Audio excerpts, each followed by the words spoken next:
l'heure de découvrir les instants des comme débats, des comme discussions, des comme décryptage, des comme Déborah Nkenge avec son invité.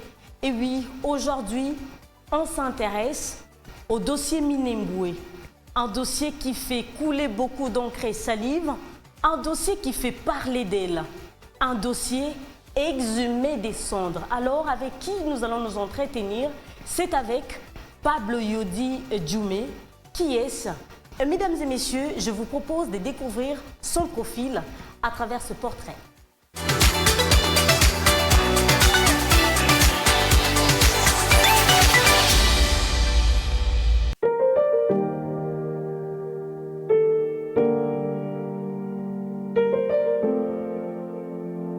Il est le tout premier porte-parole adjoint et secrétaire national en charge de l'idéologie au sein du Bloc uni pour la renaissance et l'émergence du Congo, Burek, parti de l'ancien gouverneur du Nord Kivu, Julien Paluku, mandataire près de la CENI, mais également président de la commission thématique dès le premier anniversaire de ses partis influents. Yodi Djoumé est gradué en sciences politiques et administratives, détenteur d'une licence de la même option. Ses diplômes lui ont valu ce qui suit: chef de travaux à l'Institut national du bâtiment et travaux publics, chef de travaux à l'Université Cardinal Malula. Formateur électoral, Yodi Djoumé est actuellement apprenant au 3e cycle dans la faculté des sciences sociales administratives, département des sciences politiques et administratives à l'Université de Kinshasa. Quelques publications à son actif, notamment la problématique de la rétrocession de 40% des recettes à caractère national aux provinces, l'utilisation et l'enrôlement des enfants mineurs dans la guerre de l'Est de la République démocratique du Congo sont là certaines de ses publications. Yodi Djoumé est chercheur au CEDAC, centre qui s'occupe de l'Afrique centrale et surtout de la guerre de l'Est de la République démocratique du Congo. C'est natif de Kindu, dans la province de Maniema, a participé et animé plusieurs conférences, notamment sur les conflits des compétences entre le pouvoir central et provincial, aussi la stratégie communicationnelle du combat politique pendant la campagne électorale. Un fervent scientifique.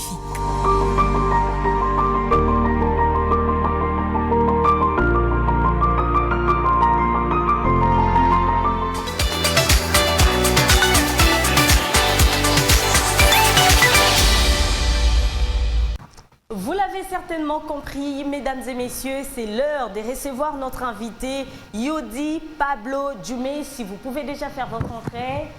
Vous êtes le bienvenu ici. Hein? Merci beaucoup, madame. Télévision vous accueille. Merci beaucoup, madame. Si vous pouvez déjà prendre votre place. Je vous en prie, madame. Merci beaucoup. Vous allez bien sinon? Très bien, je suis très bien. Par la grâce de Dieu. Par la grâce de Dieu, c'est une bonne chose. Nous venons là de suivre votre portrait, avec vous également, puisque vous étiez de l'autre côté du studio. Après ces portraits, pensez-vous avoir atteint vos objectifs? Je ne suis pas encore atteint l'objectif, le combat est encore très long, donc je suis en train de me battre jusqu'à ce arriver ce que je pense. Et avec le concours de vous, les journalistes, qui vont m'amener là où je suis pensé être. Je suis encore à mi-chemin. Donc, vous n'êtes pas encore à la place qu'il faut? Je ne suis pas encore atteint. Pas encore à la place qu'il faut? Franchement, en tout cas, je suis encore au début de ce combat. Êtes-vous un enseignant modèle et crédible? Effectivement, je suis un enseignant modèle. Prévenez que si vous descendez même là où je donne cours, on vous dira que c'est un homme de rigueur. Et en même temps, on m'avait surnommé Kanyama. Parce que c'est pas pour rien qu'on m'a surnommé Kanyama, donc c'est par rapport à la rigueur.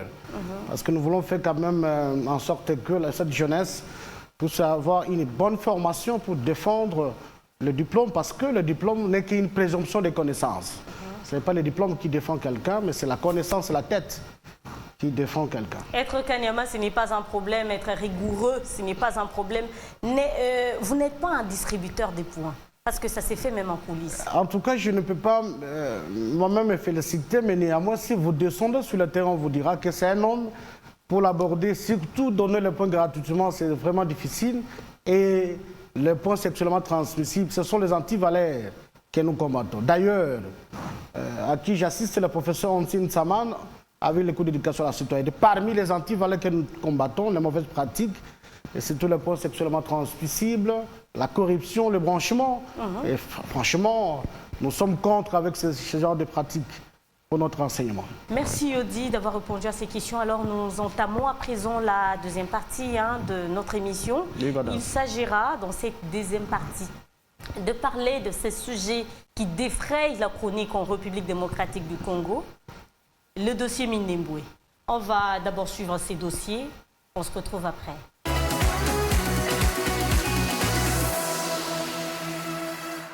Ça y est, la saga Minembwe élargit son champ, un cimetière qui exhume ses cadavres. Déjà à l'Assemblée nationale à l'époque du très perspicace et pragmatique Caméré, alors président, la mutation de la commune de Minembwe en une entité administrative a fait l'objet de l'interpellation du ministre d'État, le général Kaloumé. La représentation du peuple exigeait alors des clarifications. Est-ce que Minembwe est un territoire? Oui ou non? Au ministre de tenter de fournir des éléments de réponse. Aux honorables députés, il ne faut pas que je réponde d'une manière simpliste par oui ou non. Je commencerai donc par vous donner les critères qui permettent à ce qu'on puisse déclarer que cette identité est acceptable. Les critères, c'est quoi? Pourquoi Minembwe? Azarès Rouberois doit en savoir plus davantage, puisque tout le monde, mais peut-être pas, puisque les très virevoltants Bitakwira, qui lors d'une émission enregistrée à la RTNC à l'époque où Kaloumé était encore ministre de la décentralisation et sécurité. On se rend compte que Kimbondo, maintenant, on l'étend jusqu'à Mongafula. Kimbondo devient une entité administrative, il déborde, il n'est plus dans Bandalungwa, il va à Mongafula, il va à Lemba, il va à Kimbaseke. Et on se pose la question, qui habite ces quartiers de Kimbondo? On dit non, il y a quand même certains besoins pour ces places. On peut voir sur cette photo l'initiateur et créateur de la commune de Minembwe en compagnie de son mentor Paul Kagame vers les années 98 lorsqu'il était encore président du RCD, mouvement rebelle. Interpellateur tout de même. Ce territoire créé par la rébellion a été administrativement supprimé à la faveur de la réunification du territoire national. Des questions. Plusieurs alors se posaient déjà à cette époque. Quelle est la position du gouvernement face à cette situation pour laquelle son silence risque d'être interprété comme une complicité? Pourquoi le gouvernement ne met-il pas fin à une entité administrative qui fonctionne en violation de la loi sur l'organisation politique et administrative de la nation? Inquiétude au sein de la classe politique. La commune rurale ne peut pas dépasser plus de 5 km². C'est ça ce que nous avons appris. C'est sur quoi j'ai la certitude. C'est qu'elle ne peut pas s'installer là où est installée une chefferie, un secteur. Parce qu'ils ont les mêmes compétences du point de vue des entités décentralisées. Mais là, la commune, là, si elle va à Bilalumbiri, elle a englouti déjà autant de groupements d'Aïtombwe, d'Amwenga. Donc, la loi est heurtée ici.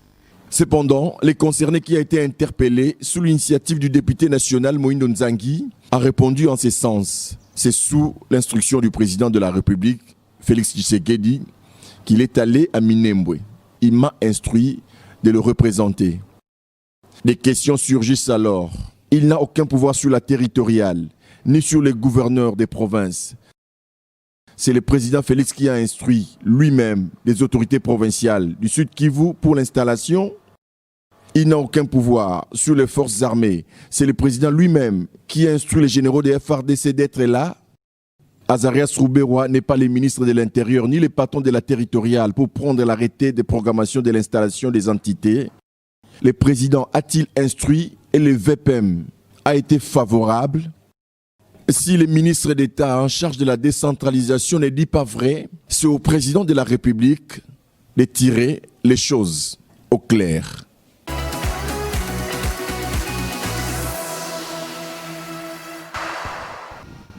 Yodi Djoumé, un bref commentaire, j'insiste, un bref commentaire en rapport avec ce que nous venons de suivre.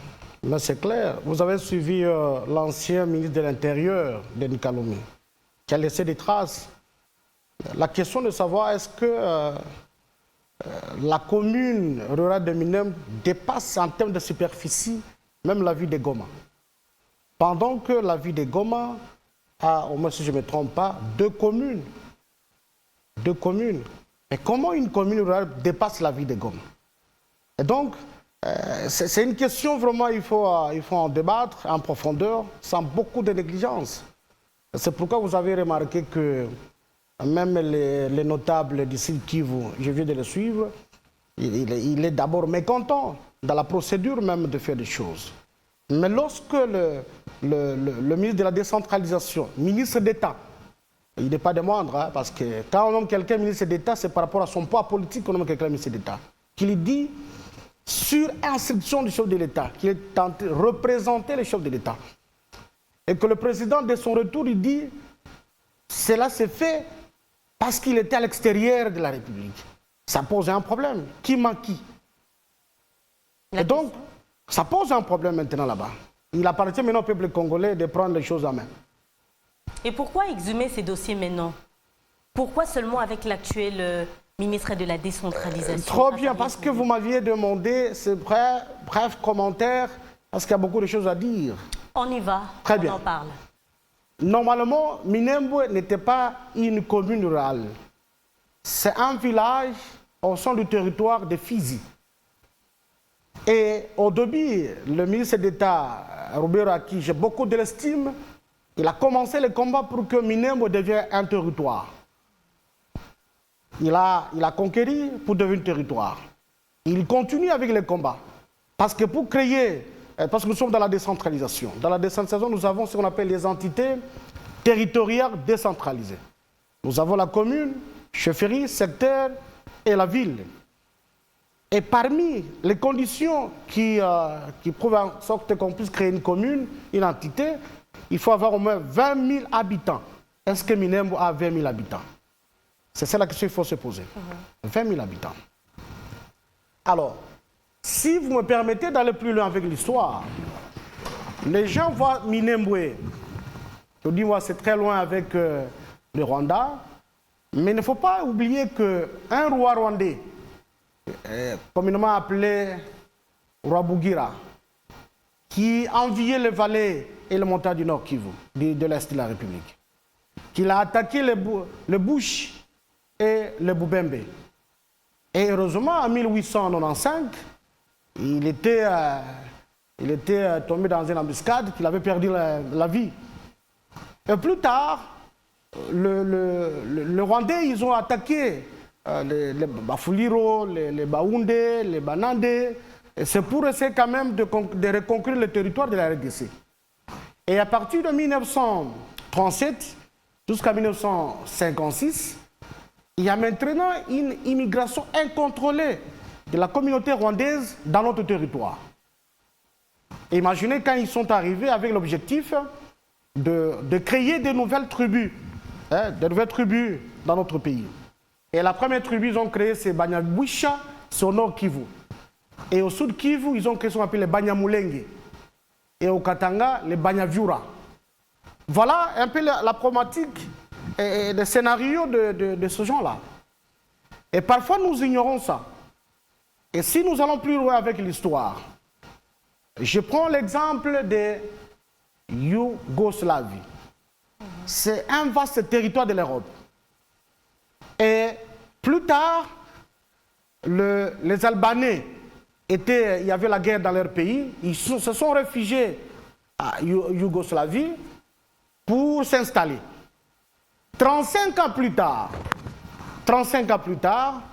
ces Albanais demandent l'indépendance en disant qu'ils sont maltraités en tant que réfugiés. Mais appuyés par les instruments juridiques internationaux sur l'autodétermination du peuple.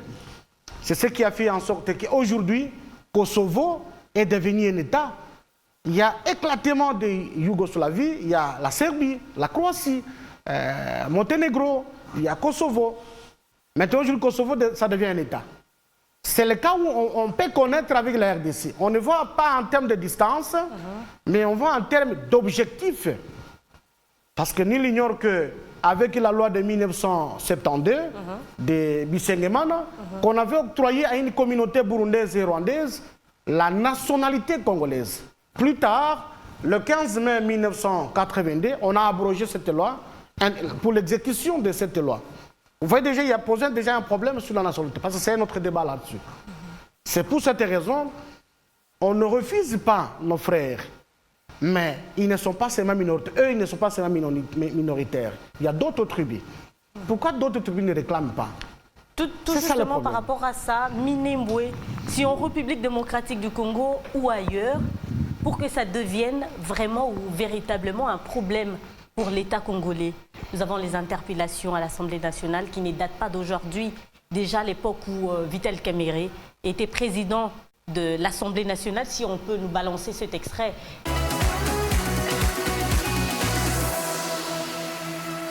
Honorable James Moulengwa, c'est une question de clarification. L'honorable député, certainement par les électeurs qui vivent dans cette partie de la République démocratique du Congo et d'autres qui sont au courant des réalités de cette partie de notre pays, veulent savoir, 1. Est-ce que Minembwe est un territoire? Oui ou non? 2. Si ce n'est pas un territoire, est-ce que c'est vrai qu'il y a un certain Efoloko qui y exercerait les fonctions d'administrateur du territoire? 3. Si cela se vérifie, et que si Minembwe n'est pas un territoire, qu'est-ce que le ministère de l'Intérieur va prendre comme mesure maintenant? Pour l'avenir, Monsieur le ministre d'État, nous sommes d'accord avec vous. Nous sommes d'accord avec vous de construire et de consolider la paix. Votre proposition pour l'avenir est acceptée. Ça, nous le ferons. Mais en attendant, les députés veulent savoir qu'est-ce qui se passe à Minembwe. Et si ce n'est pas conforme à la loi portant organisation des entités politico-administratives, il faut corriger. C'est tout ce que nous demandons à ce stade-ci. Et il n'y aura pas de débat, monsieur le ministre, rassurez-vous. Donc vous avez la parole. Merci. Je me suis acquitté de cet agréable devoir prévenir. Mais alors, puisque vous voulez qu'on y aille, je suis disposé, je vous fournis. Je commencerai donc par vous donner les critères qui permettent à ce qu'on puisse déclarer que cette identité est acceptable. Les critères, je commence. Un instant, des honorables députés. Et je demande aux députés de ne pas donner l'impression qu'ici, nous appelons les ministres pour les déranger. Non. Nous appelons les ministres pour éclairer notre lanterne.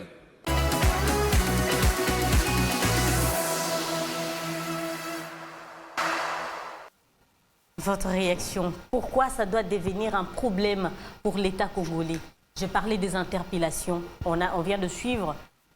Les ministres Kaloumé étaient interpellés à l'Assemblée nationale. Et aujourd'hui, on parle d'Azarias Rouberois qui est interpellé encore sur les mêmes dossiers de Minembwe. Madame, c'est un problème de la nation, de la souveraineté. Et c'est une question fondamentale. Pourquoi seulement Minembwe?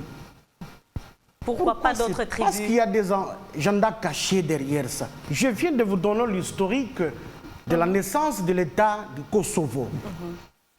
Comment se réfugier? Ils se sont réfugiés dans un autre pays et du coup ils se disent nous sommes maltraités. C'est le même comportement avec nos frères Banyamulenge qui disent nous sommes maltraités en RDC.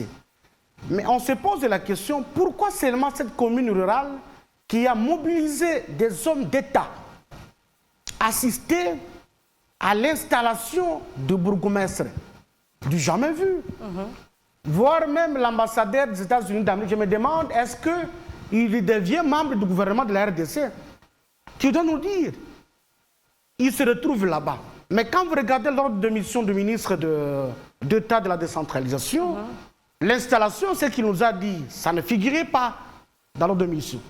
Mais pourquoi il s'est retrouvé là-bas dans les lieux pour faire l'installation de gouvernement? On a vu les hauts cadres c'est là il y a des FARDC, même l'ambassadeur des États-Unis. C'est là où je viens de dire pourquoi. Une délégation même des Nations Unies. Cet ambassadeur devient une star en RDC. D'ailleurs, si c'était moi, je vous l'ai dit, qui devrait quitter même notre pays. Ce sont ces gens qui créent des combines pour qu'on puisse balkaniser la RDC. Je vous l'ai dit, madame, nous sommes dans le viseur de la communauté internationale. Si aujourd'hui le Mali est tenté de résister encore, parce que de l'autre côté, ce sont les musulmans. Si c'était des chrétiens, les Mali, on devait déjà diviser. Vous voyez la problématique du Soudan? Le Soudan du Sud, parce qu'il y avait des chrétiens, maintenant ça devient un État. Et plus tard, si nous donnons l'exemple seulement de la RDC, avec l'Angola, vous savez que Cabinda, c'est 18e province de l'Angola. Mais à un moment, Cabinda commence à demander l'indépendance à l'Angola. Pour dire, mais pour accéder dans notre province, il faut prendre soit l'avion, soit les bateaux. Et par rapport à la distance, et donc nous demandons l'indépendance. Si aujourd'hui Cabinda devient indépendant, ça peut entraîner le Congo central. Et à Cabinda, il y a seulement des tribus. Les Bayombe et puis une autre tribu que j'ignore. Et donc, ça pose maintenant un problème. Si on commence à interpeller ces gens, parce qu'on a compris que pourquoi seulement ces gens-là qui réclament à tout moment qu'ils sont maltraités. Mais allez au fin fond de notre pays, vous trouvez qu'il y a certaines tribus qui ne se retrouvent même pas dans le gouvernement. Par rapport à eux, qui sont dans le gouvernement, dans le service des renseignements, ils sont nombreux, dans l'armée. Mais la crainte est qu'on ne voit pas la distance entre le Minembwe et le Rwanda, mais on voit l'objectif au regard de l'exemple que je viens de vous donner du Kosovo. Donc plus tard, ça peut éclater pour dire non, ça devient un État et qui est soutenu par les instruments juridiques internationaux, voire même les Nations Unies, ça devient un État. Parce que le Congo est dans le viseur, je vous le dis. Et c'est pourquoi on dit, si pour cacher la vérité à un Congolais, il faut écrire. Mais ben, il faut les interpeller, ce n'est pas tout le monde. Donc, vous avez dit qu'il y a des dessous des cartes. Effectivement. Vous êtes au courant de ça? Quel dessous des cartes? Les dessous des cartes, c'est qu'on veut que, vous voyez l'Est là-bas, ça devient un État. Qu'on ne se cache pas la face. Attendons la commission qui est mise en place par le président de la République. Je voudrais aussi interpeller le chef de l'État. La réponse qu'il a donnée, c'est comme une réponse qu'on demande à un mari dans sa maison, que non, la femme a pu te décider parce que je n'étais pas à la maison. Non. C'est-à-dire, on ne gère pas la République comme on gère la maison. Ça, c'est un niveau très, très, très haut pour gérer la République. On sent la légèreté, la façon de gérer la République. Et donc, apparemment, excusez-moi, chère madame, je ne pourrais pas avoir froid aux yeux. Apparemment, l'UDPS ne s'est pas préparé pour gérer la République. L'UDPS n'est pas préparé pour gérer la République. Effectivement, madame. Selon Yodi, ça, c'est mon propos. Yodi Djoumé, qui l'a dit. Alors, Yodi, les Banyamulenge, sont-ils des Congolais ou non? Parce que tout à l'heure, là, vous venez de dire que les Banyamulenge se plaignent. Ils disent qu'ils sont maltraités ici en République démocratique. Je vous ai dit, en 1937, 1956, l'immigration incontrôlée de la communauté rwandaise dans notre territoire. Mais quand ils sont venus s'installer, ils se sont dit, voilà, nous devons créer de nouvelles tribus. Et la première tribu, c'est au Nord Kivu qu'on appelle les Banyabwisha. Ce sont des communautés rwandaises qui ont créé une tribu au Nord Kivu, le Banyabwisha. La deuxième tribu, c'est aussi du Kivu qu'on appelle les Banyamulenge. C'est une communauté rwandaise. Et au Katanga, les Banyaviura. Bon, on ne refuse pas. Si quelqu'un choisit le Congo comme sa patrie, il n'y a pas de problème. Mais la question est arrivée encore au niveau de la loi Bisengeman de 1972 qu'on avait octroyé la nationalité congolaise à une communauté burundaise et rwandaise. Plus tard, le 15 mai 1982, on avait abrogé cette loi. Et donc, On ne refuse pas de vivre avec eux, mais ils doivent se comporter en tant que tels. Parce que cela peut susciter encore un problème. Est-ce que faudra-t-il retirer la nationalité à un Congolais d'origine ou à quelqu'un? Ce sont des problèmes qu'il faut se poser, madame. À un moment, peut-être, nous pouvons avoir peur de dire la vérité, mais nous pouvons dire la vérité maintenant. La guerre viendra maintenant pour la congolité. À qui revient le Congo? C'est ça le problème. Donc vous dites que les Banyamulenge ne sont pas des Congolais. Ils ne sont pas des Congolais, madame. Donc vous contredisez le chef de l'État? Madame. On va suivre cet extrait du chef de l'État, Félix Antoine Tshisekedi. Si la régie est d'accord avec nous.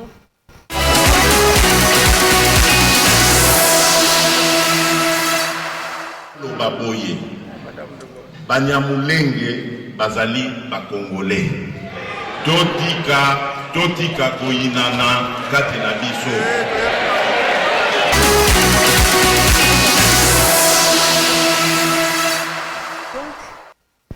Donc pensez-vous que le chef de l'État, Félix Antoine Tshisekedi, est impliqué directement ou indirectement dans cette affaire de la création de la commune de Minembwe? Madame, on ne change pas l'histoire.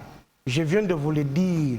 Comment ces gens, ils ont quitté leur pays pour venir dans notre territoire pour créer la tribu Banyamulenge. C'était avant 60. Et cette loi en 60, et quand on a déclaré le Congo indépendant, et qu'on a dit tout celui qui se trouvait dans les sols congolais d'office, il devient congolais. Et ça fait comprendre. Oui. Je reviens avec les propos du président de la République, que je respecte beaucoup, je l'aime beaucoup. Mais dans sa sortie médiatique, il y a beaucoup de ratés, excusez-moi de le dire. Dès le premier, l'investiture de votre président de la République. Voici la première heure.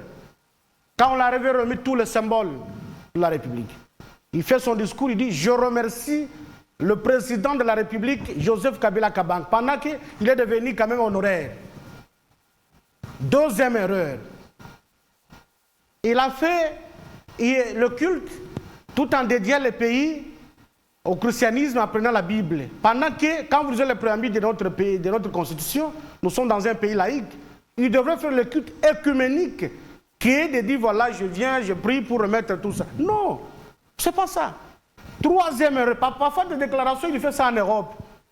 Il a parlé de déboulonnage. Quand il a fait ça, ça a coûté cher, il a parlé, changer, se justifier. Nous ne sommes pas contre avec lui. Mais nous voulons qu'on doit dire la vérité, rien que la vérité. Et que ce gens-là puisse se comporter en tant que tel. Le peuple congolais n'est pas un peuple barbare, moins encore un peuple qui n'aime pas les gens. Et le peuple congolais parmi les peuples qui aiment les gens pour vivre. À condition que nos amis puissent se comporter correctement en tant que tel. Parce que s'ils commencent à réclamer, je vous dis, prends la date d'aujourd'hui, eh bien, à moins que nos enfants puissent trouver que le Congo risquerait d'être balkanisé. Et le Congo restera indivisible.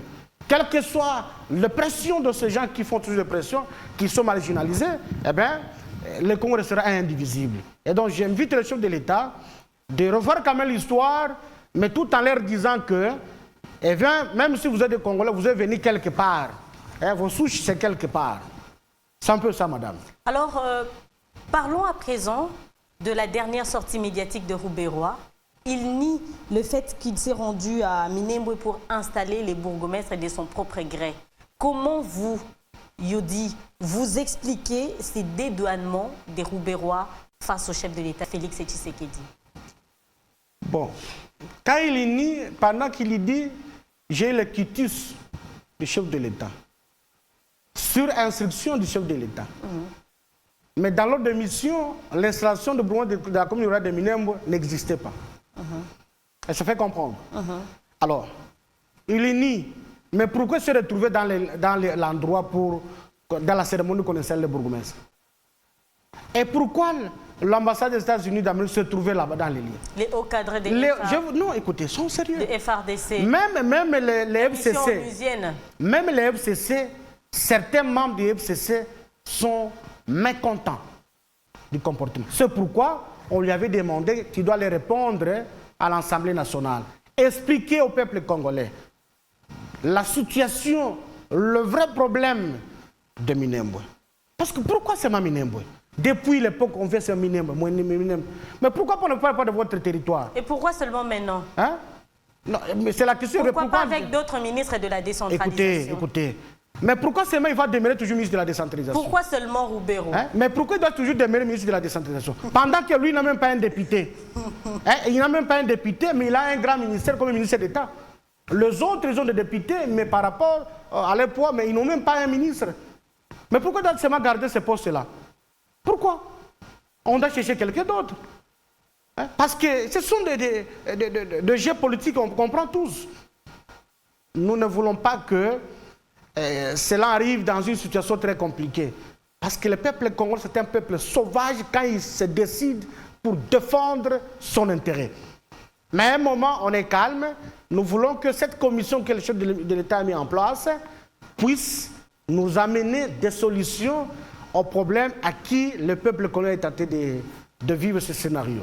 C'est très important. Le député national Moïndo Nzangi a interpellé les ministres de la décentralisation Azarias Roubérois. Il sera d'ailleurs devant les députés nationaux bientôt. Qu'attendez-vous de son interpellation? Non, ça fait partie de l'exercice de chaque député. C'est normal d'interpeller un ministre. Nous voulons que la sérieuxité dans l'interpellation et que M. Roubérois puisse nous fournir quand même des explications claires sur ce dossier là-bas. Et s'il n'y a pas d'explication claire, il n'a qu'à démissionner. Il n'a qu'à démissionner et laisser la place à quelqu'un d'autre. C'est ce qui est important. Merci, M. Yodi. Je vous demande de vous lever. La troisième partie de notre émission consiste à tirer une question au sort. Okay. Alors, Dalida Kalunda, si vous pouvez déjà faire votre entrée ici, vous allez vous placer au milieu comme d'habitude. Monsieur Yodi, vous allez tirer une question. Tirez vous-même la question, lisez, puis répondez droit devant la caméra. Vous n'avez que 30 secondes. Ok. Êtes-vous fier du niveau de l'enseignement en RDC? Thomas Lohaka et Willy Bakonga ont-ils le profil? Je suis fier à moitié. Parce qu'il y a une contradiction au niveau de l'enseignement. Lorsque nous disons qu'il y a un enseignement de qualité au niveau des humanités, mais pour entrer à l'université, on vous demande de faire un test. C'est-à-dire le ministre de l'enseignement supérieur n'a pas confiance de l'enseignement au niveau des humanités. Il y a un problème. Mais M. Louaka, je vous dis, c'est parmi le meilleur, je dis le meilleur ministre de l'enseignement supérieur et universitaire. C'est bon, 30 secondes pile. On arrête. C'est bon, Dalida? 33 secondes d'ailleurs. Merci beaucoup, M. Yodi, d'avoir répondu à nos questions. Dalida Kalunda, on sort déjà. On peut partir? Merci beaucoup, madame. Déjà, je suis content. Nous sommes arrivés pratiquement à la fin de cette émission. Merci beaucoup, madame. Qui avait l'insigne honneur de vous recevoir. Je suis content. Merci beaucoup.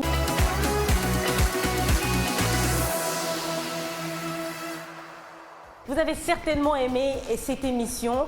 Merci à vous tous de nous avoir suivis. Merci pour votre disponibilité. Instant D, instant débat, instant D, instant décryptage, instant D, instant Déborah Nkengi avec son invité. Aujourd'hui, on a échangé avec Pablo Yodi Djoumé. Les prochains rendez-vous, c'est avec vous.